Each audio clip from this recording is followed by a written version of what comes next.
Chapter 12 of our text deals with persuasion. It's a rather long chapter, and let's dive right into it.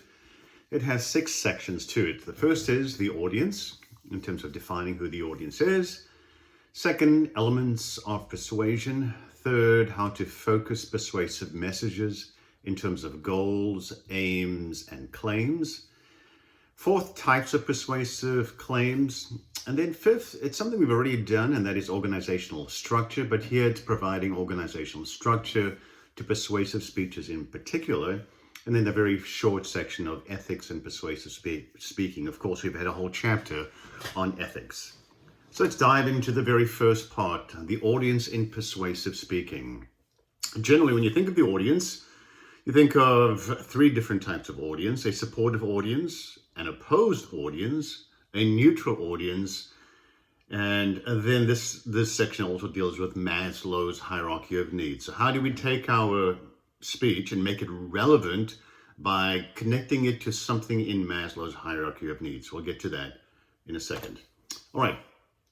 So in a persuasive speech, what is certainly very significant is that you know the attitude of your audience, and that you try to determine the needs, their beliefs, their values, so that you will succeed in persuading them to your point of view. So we classify audiences, as I've said, into 3 basically. Either they agree with you, they don't agree with you, or they are undecided. So the first one, the supportive audience, is the audience that agrees with you in your main point, your point of view. And your goal here is to reinforce what they already accept. So you want to strengthen their resolve, their commitment, and to use it to encourage behavioral change. And so you want to keep them enthusiastic about your point of view or your action plan. They will want new information to reinforce that point of view. They will want new information to strengthen their resistance to counter persuasion. They don't want old information. They already know that. An opposed audience does not agree with you. It may be hostile, it's not friendly, it's not sympathetic, and will certainly search for flaws in your logic, in your critical thinking, and in your argument. So your objective at this point of view is to get a fair hearing. And you need to set some reasonable goals. You probably won't change their actions. You might want to just get the information out and get them to think about it. So be sure to set some reasonable goals as to what you want to accomplish with an audience that is opposed. One thing to consider when facing an audience that is opposed to you is to figure out what is the nature of their opposition. Are they opposed to you in person in particular? Are they opposed to your cause? Are they opposed to a specific statement that you've made, or are they opposed because certain information has been made available to them that they did not know before, and so now they are opposed to you?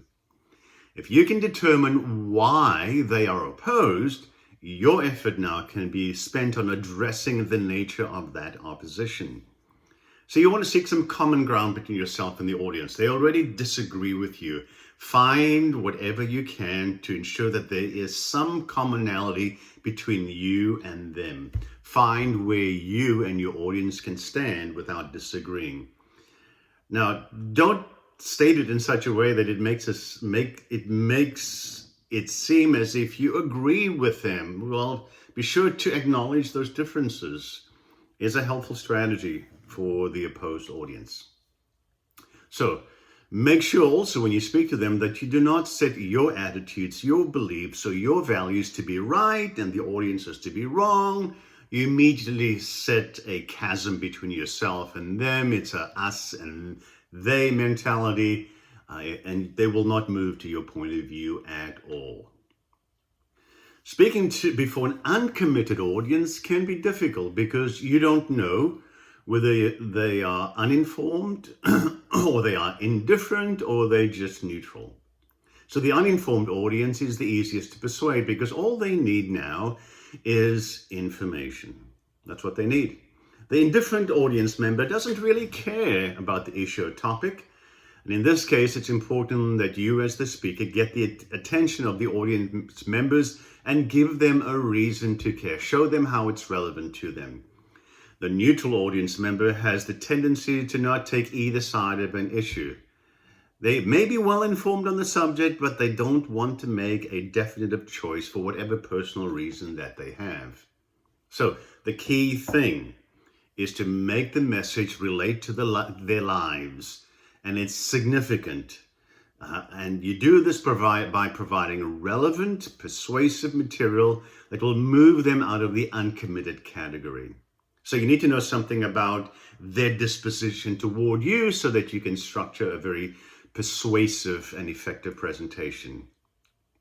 So what are their needs? And now this will transition us into Maslow's hierarchy of needs. What are their needs? Once you figure out what their needs are, and you understand how to use Maslow's hierarchy of needs in terms of that hierarchy, you can develop lines of argument or lines of reasoning that pertain to their particular needs.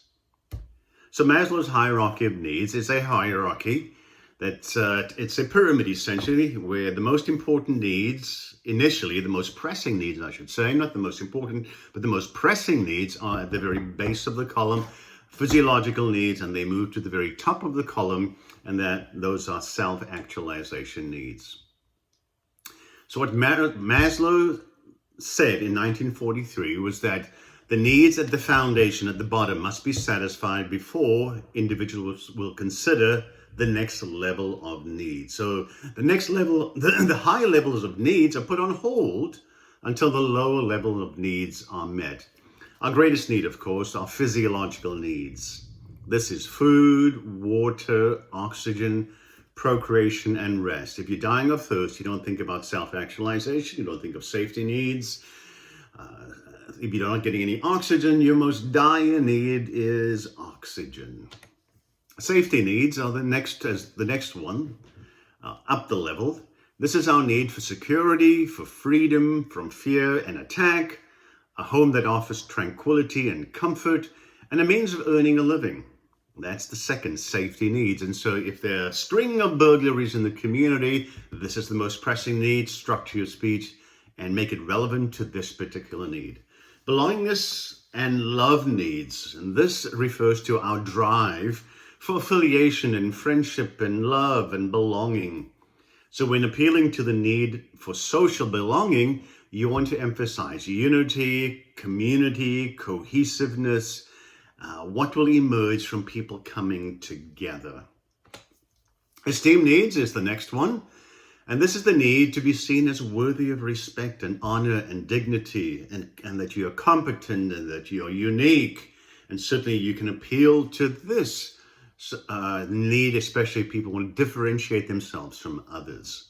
Somewhat different from the community needs. Self-actualization needs, and this is the drive to fulfill the highest potential through personal growth. So where do you see yourself 5 years from now?